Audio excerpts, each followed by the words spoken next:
return to play protocol. That's good news for Detroit. How about in Denver? We got a clash of the Titans. Wemby versus Jokic. Must-see TV. This game was out of this world. Early in the first quarter is where we're going to pick this one up. Jokic going right at Wemby. On his chest. And then hits him with a nice little layup. Gotta, take away that space, because if he doesn't. Stephon Castle has been playing some great basketball. Area 51. Yeah, finds Wemby. He had 15 points, 11 boards in the first half. Look out below. So to the fourth quarter we go. A minute left to play as we're going to pick this one up in the fourth. The Spurs up 2. Jokic puts it up and in. Nope.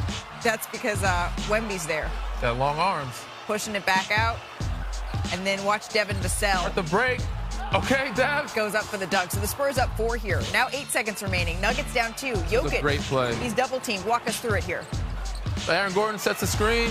Both guys go to Jokic. Leaves Aaron Gordon wide open for an easy two-hand dunk. And so with that, the game's all tied at 124. One final chance here for the San Antonio Spurs. Good defense. Want to get defense. It. I thought this was going in. Real physical. Couldn't quite get it to go. And so who doesn't want some more extra innings? Free basketball? Just over a minute to play in overtime. The Nuggets up 2. Jokic backing down Wemby. Patented fade. Uses that little fake. And then the fadeaway jumper. It's unbelievable how what a matchup of big. He shoots the shot. It looks like it's an accident. And yet he still gets it to go. He does the impossible.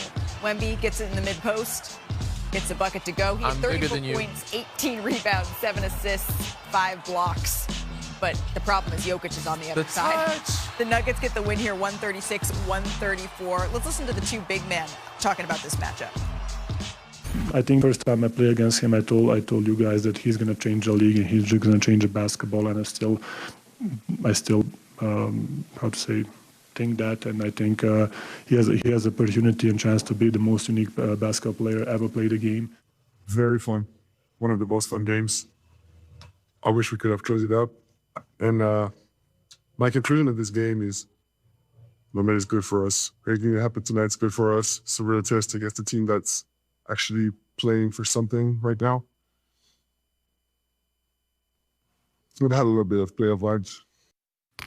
It did have a little bit of playoff vibes. It definitely did. And it could be a second-round matchup that we see if Denver's able to get up to the 3 seed and San Antonio stays the 2 seed. But these are video game numbers. Unbelievable. Right? Wemby went for 34, 18, 7, and 5 blocks. Wasn't enough, though, because Jokic called. He said he had 40 points, 8 rebounds, 13 assists, and 3 blocks. 3 blocks for Jokic. Yeah, to get the win in Impressive. overtime. He was getting up here. Tim McMahon, you have covered both of these teams extensively. We say howdy to you. What was your biggest takeaway from watching these two Titans go at it? Howdy, Malika. When the game ended, I dropped down to my knees and I prayed to the basketball gods. I said, please, please, please give us 7 games of that during the playoffs. Yeah, well, metaphorically. I'm building it up here. I could see Tim doing I that. will do it, though. If it helps, I'm willing. Okay. I want to see 7 games of that in the playoffs. You heard Joker say Wemby has a chance to be the most unique basketball player we've ever seen. Joker's on that short list. We are talking about 2 absolutely dominant big men who do it in completely different ways, going right at each other.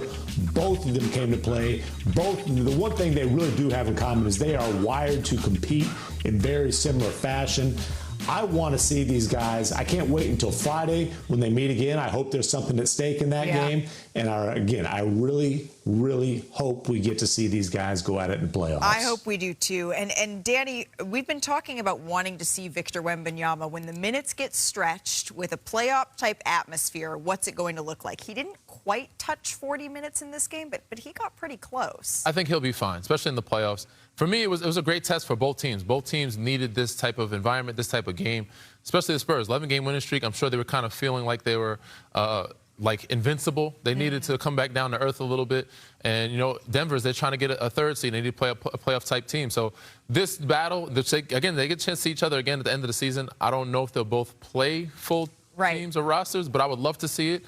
But, yeah, so seeing down the stretch with the Spurs, they showed some youth. There was some miscommunication in some plays. But I think they'll fix him. I got De'Aaron Fox. He is Mr. Clutch. We've known him to do better down the stretch. He'll have a better game. Stephon Castle could be Kellen Johnson. There's a couple guys, X factors. You got the dog back there too. Good to hear. But yes, this was a game that we would love to see again. Tim, in the playoff 7 games, I would love to see. If I'm the Spurs, I wouldn't say super worried. But yes, this would be... But it's one that you just have like one eye on. And this becomes more realistic again. If San Antonio is in fact the 2 seed, and if somehow Denver, who's won 8 straight, can climb their way back into the 3 seed, which right now the Los Angeles Lakers own, Shams, are people around the league at all looking at that as something that's realistic, or even maybe, I don't know, hunting out the Lakers as a matchup now? That wasn't the case a couple of weeks ago. The injury opened up Pandora's box, which is teams like Minnesota or Denver or Houston looking at the Lakers as someone that's wounded and someone that could be had in a first-round series, even more so than just several days ago before these 2 guys got hurt. But think about that second-round matchup that we could see as far as Denver against San Antonio. That's going to be a vaunted battle. You don't want to face Oklahoma City in the second round. That's why you want to get to that number 3, number 2 seed.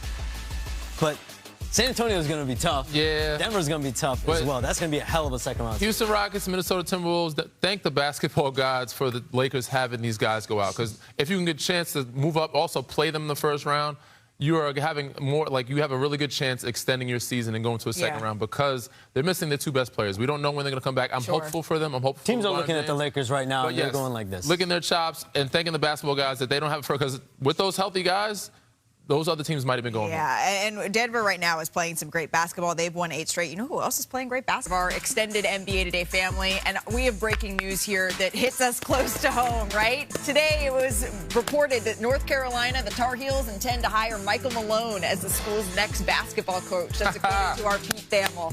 Now, Malone, he's been a member of our NBA Countdown crew this season. And before that, he coached the Denver Nuggets. Of course, he led the franchise to its first and only title. He would replace Hubert Davis, who was fired by his alma mater after 5 seasons.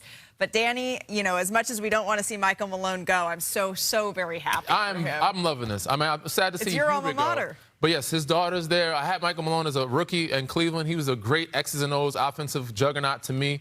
So this is a great hire. I love this situation for him and for us. This is the start of something new. So I'm going to enjoy this one. Yeah, certainly. The loss here, the Warriors, basically, they can finish no higher than 9th in the West. And to do that, they're going to have to win out.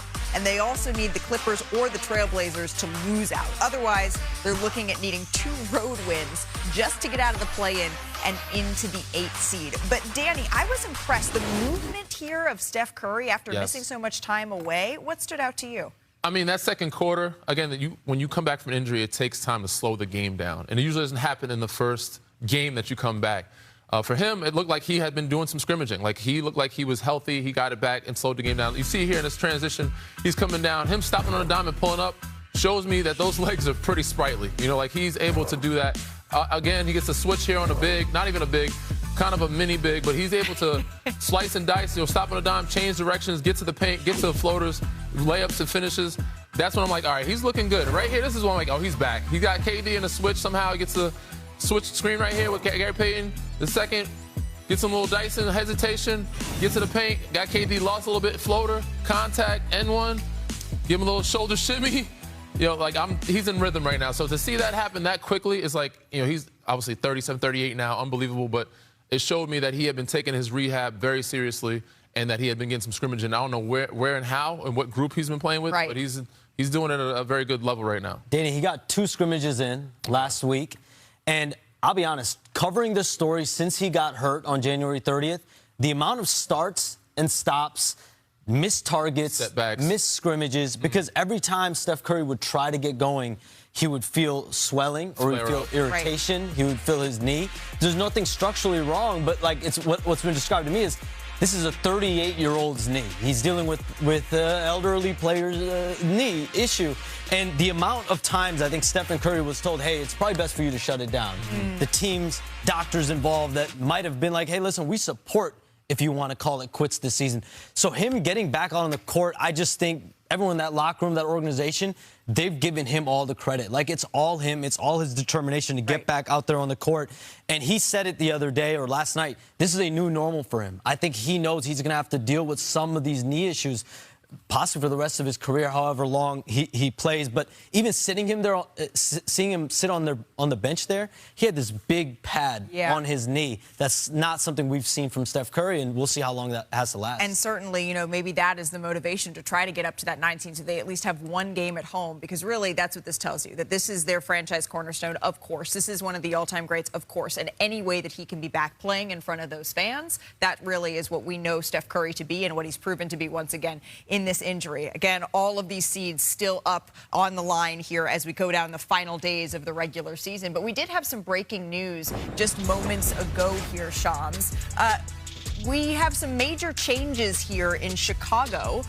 What more can you tell us after the Bulls have dismissed their entire front office, it seems here, the highest-ranking front office members, but not Billy Donovan for now? Yeah, the Bulls have completely cleaned out their front office staff as far as their high-ranking officials. Arturas Karnisovas